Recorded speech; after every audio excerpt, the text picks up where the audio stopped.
Welcome to another episode of Should You Take That Case with your host, Lisa Wade, your friendly neighborhood legal nurse consultant, owner of Wade Nurse Consultants, and creator of our private LinkedIn community, the Attorney Medical Record Resource Group. That is where we get all of our stellar attorney guests. The goal of our show is to be a resource for legal professionals who pursue medical cases by sharing their experience and insights as defense or as plaintiff attorneys. You can catch prior episodes at www.wadenurseconsultants.com/blog, on LinkedIn and on Apple Podcasts, Spotify, Google Podcasts, and more. Now here's the host of Should You Take That Case, Lisa Wade.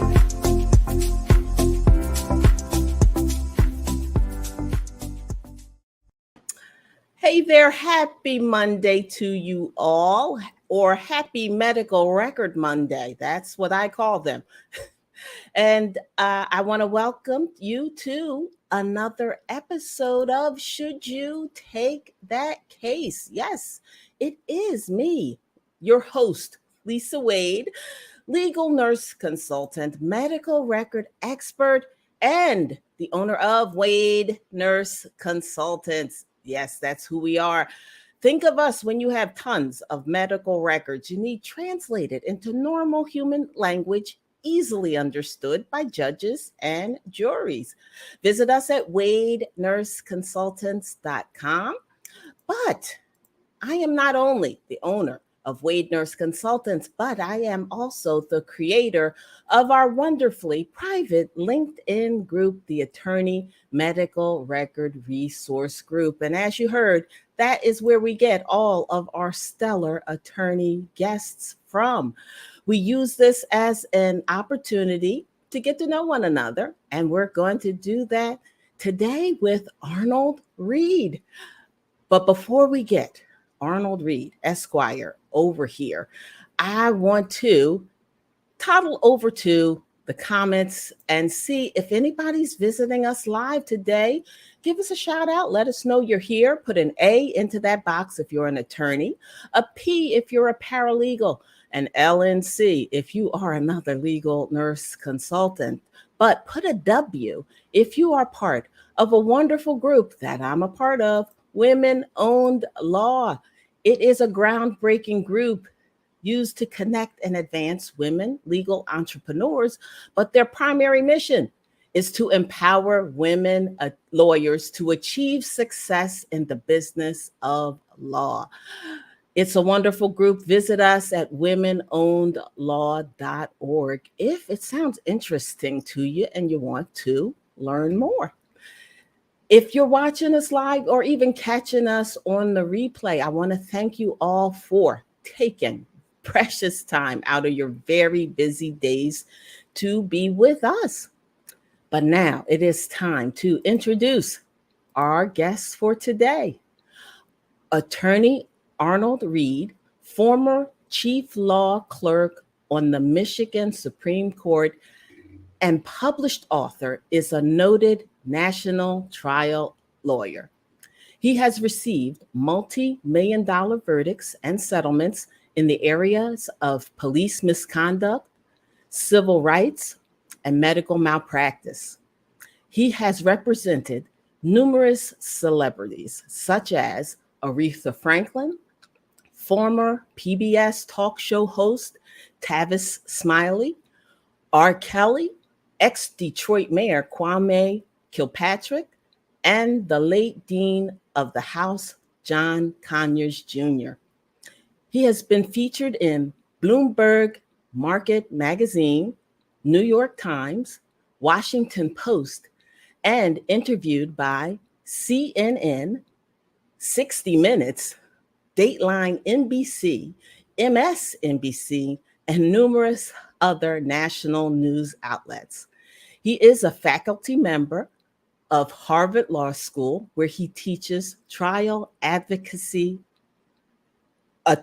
advocacy workshop. And now let's bring you out Arnold Reed. Hi, how are you, Lisa? It's great to be here. Oh, well, man, well, it's wonderful to have you here. You've been so many illustrious places, and now you are gracing the airways of Should You Take That Case. Thank you so much for coming. Thank you for having me. I really appreciate the opportunity. Well, I've been waiting for you for a while, Arnold. I'm glad you made room for me. Thank you for being here. And I am going to dive into what I always dive into when attorneys come to visit us here, medical records. But first, we want to hear all about you. How did you get into this law gig? And how did you get in your area of practice? Share your story. Tell us the tea. Started a long time ago. I grew up south side of Chicago. My dad was a barber, and I always tell people that my dad was the greatest attorney that I've ever seen. He would, and this was back in the day when haircuts were $5, and it was before the afros. When the afros came in the community, my dad had a hard time because nobody was getting haircuts. But $5 before afros were a thing in the African American community. So you know how long ago that was. But I would see my father start up a conversation in the barbershop, and he would always get a controversy going. And once the controversy started boiling over, he would kind of step back and watch it all develop, simultaneously saying, next customer. And this argument would just be brewing, I'm telling you. And then when it got a little heated, because, you know, mostly men in the barbershop, testosterone flew a little high, he would step in and be the judge at the same time. So he would be careful to render an opinion that wouldn't affect any of his business. And I watched that. I was a young boy shining shoes. Back in 1969, I think 68, when Muhammad Ali, one of his first fights was against Oscar Bonavia when he got the ban lifted, he could fight. We had a Zenith color TV. It was black and white. It only got 2 channels. My job was to hold the aluminum foil on top of the TV to make sure we got the reception. And my brother was peddling pops around the barbershop, Fanta, grape, orange, that kind of thing. So my first experience with arguing came actually from my father and watching him do it, because there were barbers came a dime a dozen, but he had to put some extra spice and find something special. So I went on and I had a bad experience when I was in maybe 7th or 8th grade. I actually got arrested. A buddy of mine and I were walking home from school, Catholic school, and I had a green army jacket on. And that day it belonged to my brother, and his rules were don't touch my coat. And back in the day, an army jacket was like the thing. So I snuck and put his army coat on. Well, as we're walking home, the cops pull up on us and draw their guns. And I turn to run, and my friend stays there and he cries. So I'm thinking I can't leave him, and I know we haven't done anything. So they threw all of our books out on the ground. They took us around about a mile to this house. And this older white man came out of the house, down the porch, on the sidewalk. They said, look, aren't these the one that just robbed your house? And the man looks in the car and he looks at the police officers with the puzzled look and said, these are babies. I told you grown men robbed my house. Mm-hmm. They kicked us out of the car, didn't take us back to our books, didn't do it. I mean, it was terrible. So that was an experience that I had when I was in maybe 6th or 7th grade that made me say that I don't want to be powerless in my life ever again. And I developed a distaste for law enforcement. And one of the things that my dad did, he was an auxiliary police officer. And it was a situation where that began my exploration into how can I be empowered to make that, to be in a position, I should say, Lisa, to never have that happen to me or anybody that I can help.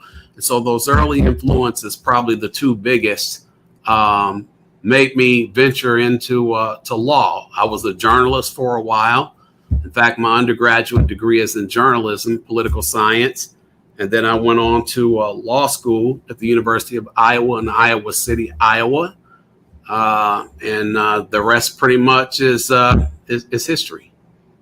Oh boy, that it certainly seems like your childhood and your father shaped and targeted you right in the perfect direction for you. Yeah, it was something. I'd made a decision that I was going to leave home when I was 15. I left home. I went to a school in Minnesota called Shattuck St. Mary's in Faribault, Minnesota. I was not only the only African-American male in the school, but in the entire town. It's 45 miles south of Minneapolis, about 10 miles away from Carleton College. And that was quite an experience in that town for 3 years of my high school career. And it was a semi-military school. And it was a very, very interesting experience. I developed some close relationships, and I learned a lot about racism. And one of the biggest things that I learned about that was it's more about ignorance as opposed to hating somebody. If you don't know about another person, you've never had any exposure to another person, then you're going to believe pretty much what you see on television. Mm-hmm. And a couple of children, I call them children because we were kids then. One kid was from somewhere in Montana. He comes up to me and he admits to me the only blacks that he saw on television were Sidney Poitier, Harry Belafonte. He had never, ever come in contact before. And he became one of my great friends. So we keep in contact to this day. And so I learned a lot of valuable lessons from there. And I went on to, go to college. I was a very good athlete on the south side of Chicago. And I got to this school, by the way. I had a very good football game, and one of the bishops happened to be in the Chicago area recruiting. He walked into my dad's barbershop.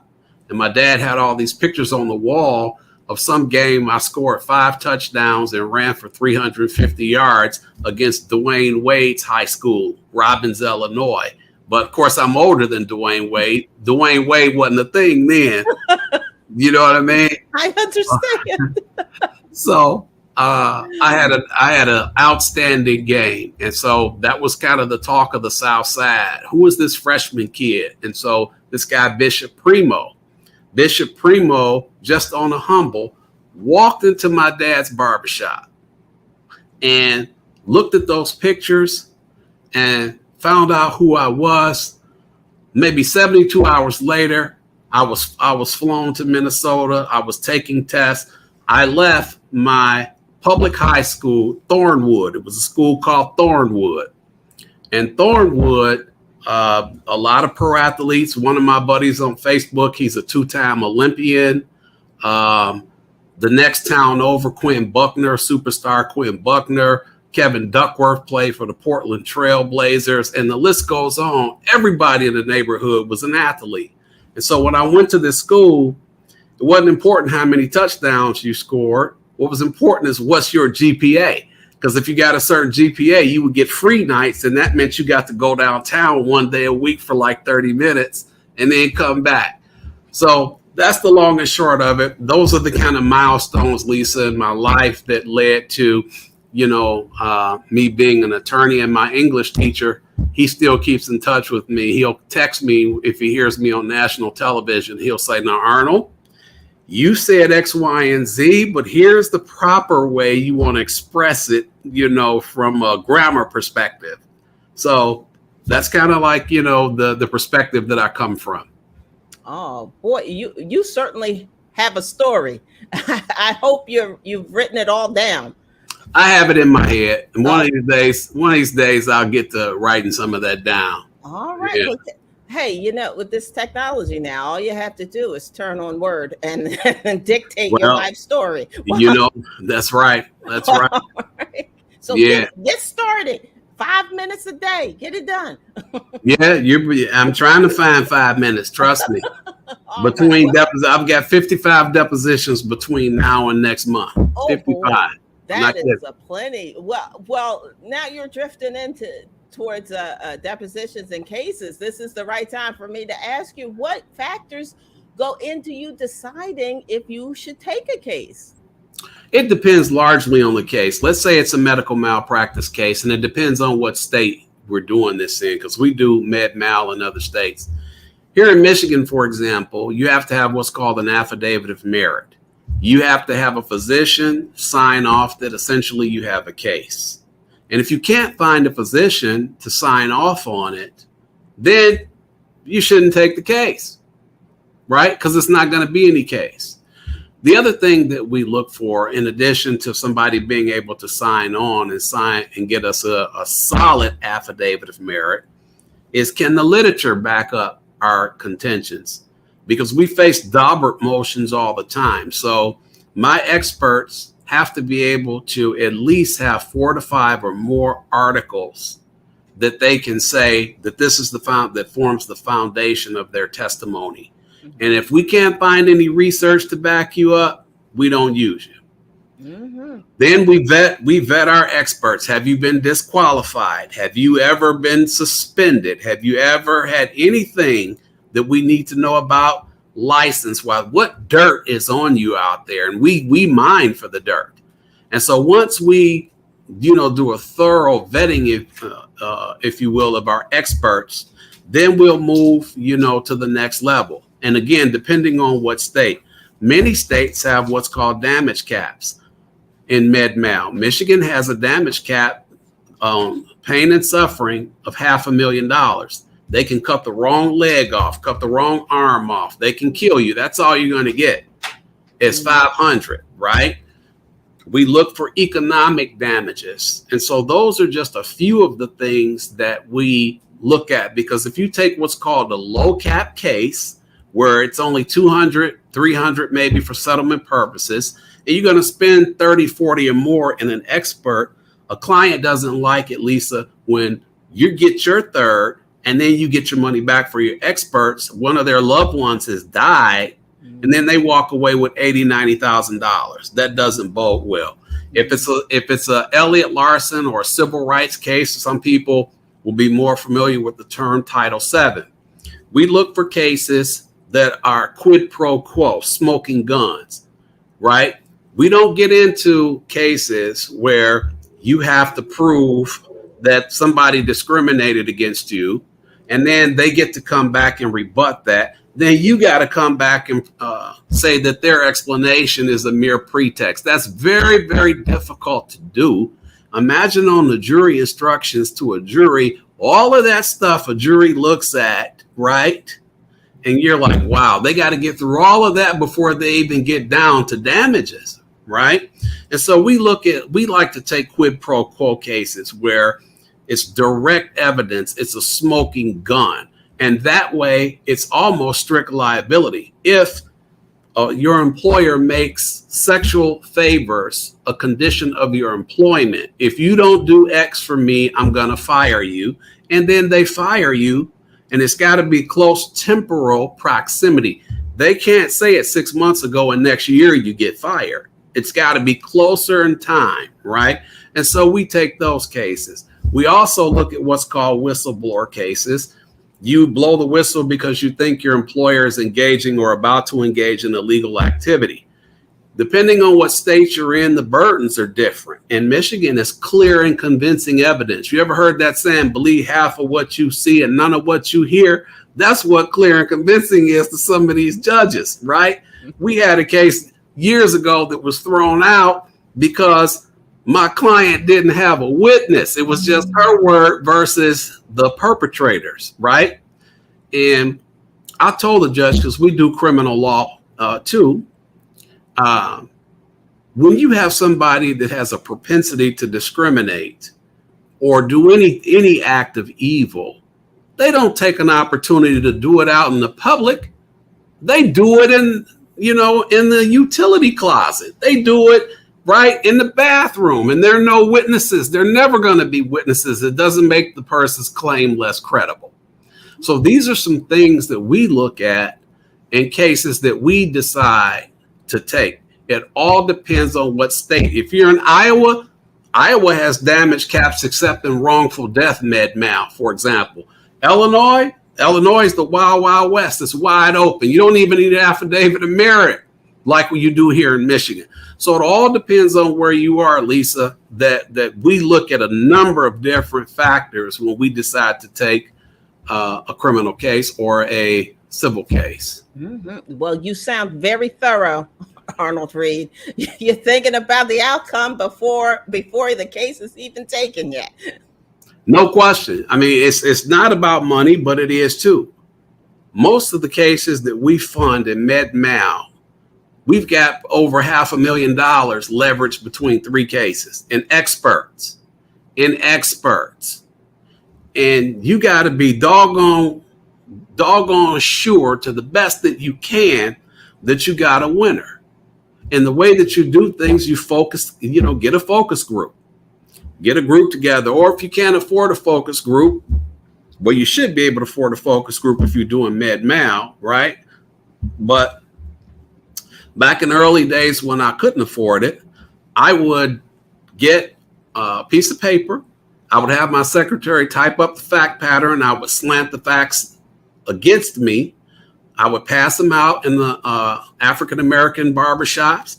I would pass these flyers out in the Caucasian barbershops, the Asian barbershops, and I'd make them say their age, their race, and their sex. And what amount, if any, would they award the plaintiff? And again, I slanted these facts against me. And one particular case, the average came out to $5 million.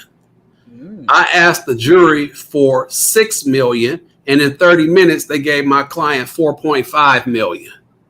All right. So these are some of the things that the young attorneys out there, if you don't have a lot of money to do some of these cases that don't cost a lot, draw up your fact pattern. Do what I did. You need some kind of feedback until you can get the point where you can put 9,000, 10,000, if that's what you want to do, into focus groups. And the other thing that you want to do is know how to pick a jury. When you get up in front of a jury and you're picking a jury in the states that allow it, I mean, who here is a bowler? Who here, what magazines do you read? That doesn't tell you nothing about how to pick a jury. You got to get to the fundamental issues in the case and find out what they feel about things. And you must embrace jurors that say bad things about you. Right? You want to form a group. You want the jury to really understand what your position is and embrace the bad things about, your case. And once you can get the jurors to embrace the bad things about your case, when they hear the bad things in the trial, they're not freaked out about it. You know what I'm saying? So it's all about voir dire. It's about putting those things together, forming a group. And if you form a good group, if one juror, like in one of the cases that we had, I established from the jury in voir dire, why do you need a gun? For protection. Sometimes you may have to use a gun, and sometimes you may have to actually shoot somebody. Does anybody have a problem with that? Are there any situations, Mr. Jones, where you've ever been threatened? If you were threatened, do you think you would use a gun? Do you think you could shoot somebody? And then if you get somebody off in left field that says, oh, I never would use a gun. I wouldn't shoot anybody under any circumstances. I could get bashed over my head. You don't have to do anything, Lisa. All you got to do is turn to your group and say, you heard what Mr. Sims said. Who here agrees with Mr. Sims? And then they will tear that person up. You can turn them on that person and you don't have to say anything. Once you form that group, it's about a group dynamic in voir dire, a group dynamic. You see what I'm saying? That's the things that we look at. Those are the things that we do. And as long as I've been doing this, I still collaborate with people. I still collaborate with consultants. I still listen. I still learn. I teach at Harvard how to do a trial. Doesn't mean that I know everything. I'm smart enough to understand that I don't. Because when you're looking at a case, Lisa, you can get tunnel vision. and you could just see it one way. It doesn't mean it's the right way. And then here comes somebody who doesn't even know about practicing law that can give you a completely different perspective. So all of these things kind of go on a ball of wax, if you will, when you're deciding, hey, I've taken this case. Now what the hell do I do with it? All right. Well, hey, I've got one live viewer out there, Stephen Haber. He's an attorney in New York. Hey, Stephen. And he says you have a good approach. My daughter's a district attorney in New York. Hey, Steve, how you doing, man? I got a slip and fall in New York. I might want to talk to him about it. My guy fell at the Marriott Hotel. Well, he will talk to you. All right. Reach out, Stephen. All right. Okay. Well, now we're into talking about those medical records. When they start pouring in, and do you have a particular routine or process for handling them and reviewing them? Yes, what we need to do is, or what we do is we always get all the medicals. All right. And once we get the medicals, we organize them to the best of our ability, understanding we don't know, well, I can't use the S word, but we don't know nothing about medicine. Okay.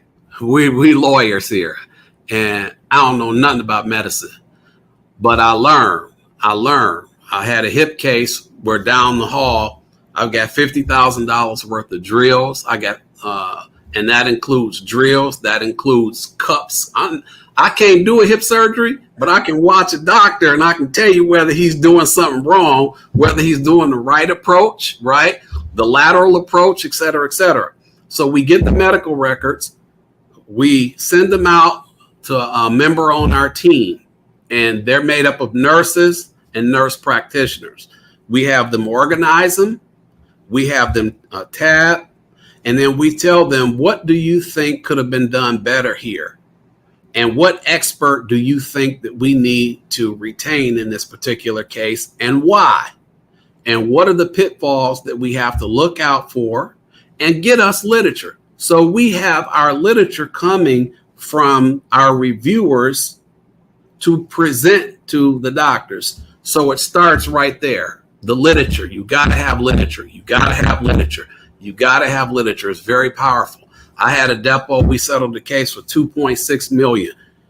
This doctor claimed that what he got as a policy and procedure to do some surgery on my client came from a particular textbook.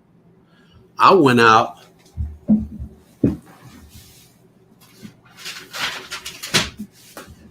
and I bought the book. All right. I re-noticed his deposition up, and I told him, in the first half of your depot, you said X, Y, and Z, and you named this book, didn't you? Well, I just happen to have the book here. I said, take this book, look through it, show me where it supports your proposition. He couldn't do it. The case was over. It was over. It was over. So that is the importance of literature. Literature. You got to get the literature. You got to get the literature. Jurors are impressed by that. So that's how it starts out for us. Get the medical records, have them, our nurses review them, give us some theories, give us our bad points. What literature do we have coming out the gate? And we go get it and read it. Takes a lot of work. That's true, but nurses are handy. Nurses are crucial in this ball of wax. I mean, here's the thing. We as lawyers, and I was on Law Review. I was editor on Law Review. I was a chief law clerk on the Michigan Supreme Court, right? Mm-hmm.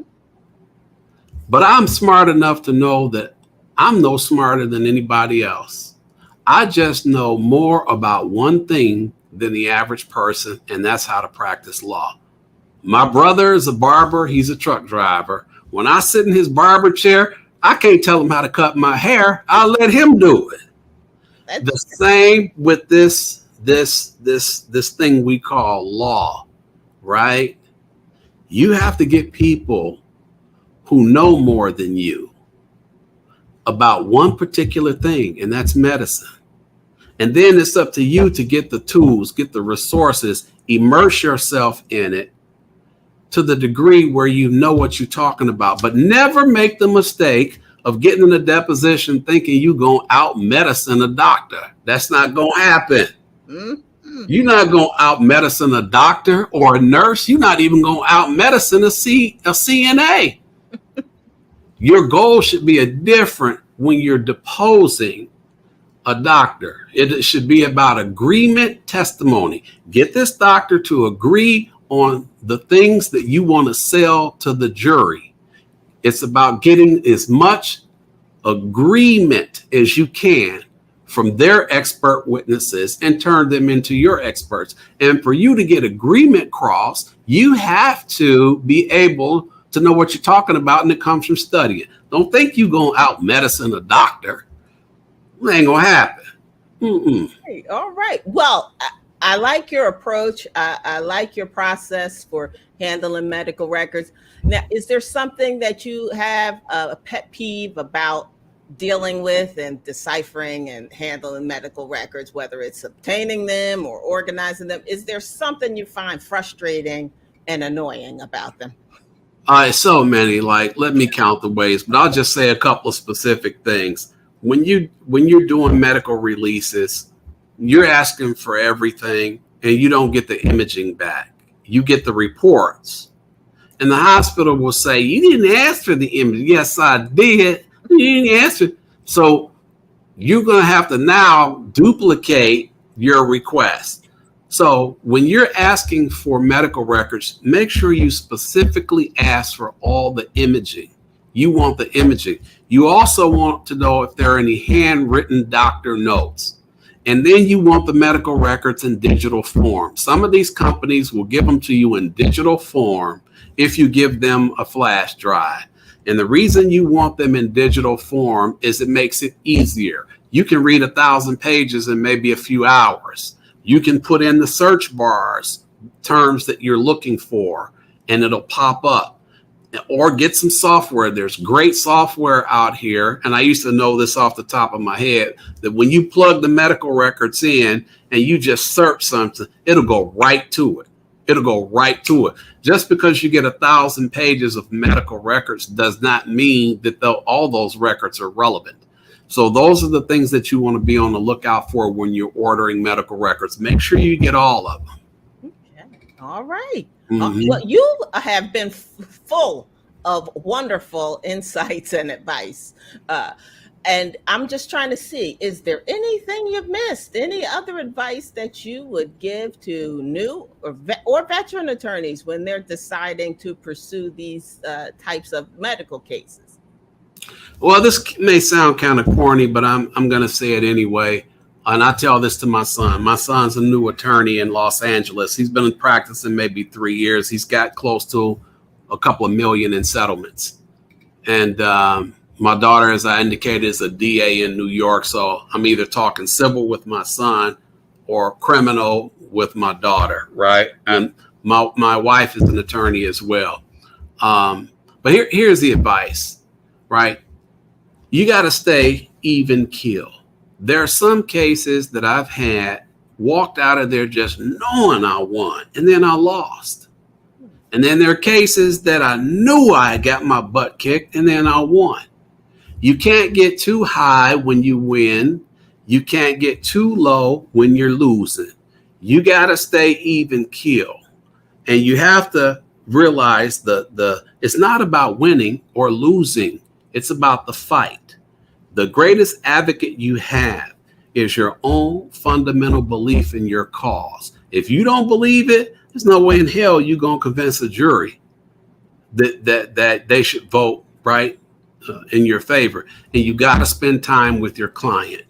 I call it getting in character.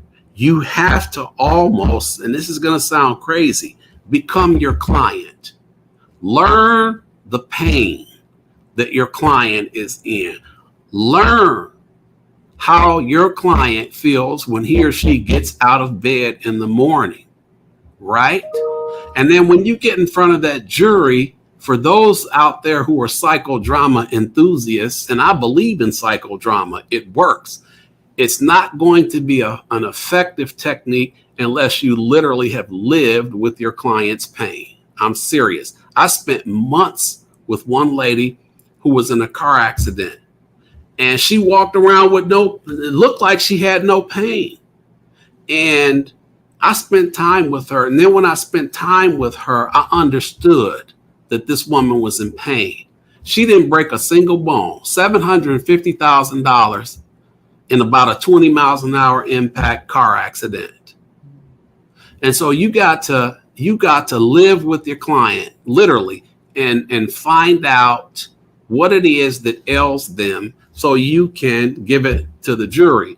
And if you try as many cases as I try, win, lose, or draw, when you walk out of that courtroom, a piece of you gonna stay in that courtroom, and it's pieces of me all over the country. I'm telling you. Oh, and so my final word of advice on that is you better find somebody to talk to. I'm serious. Professional help is serious as an attorney.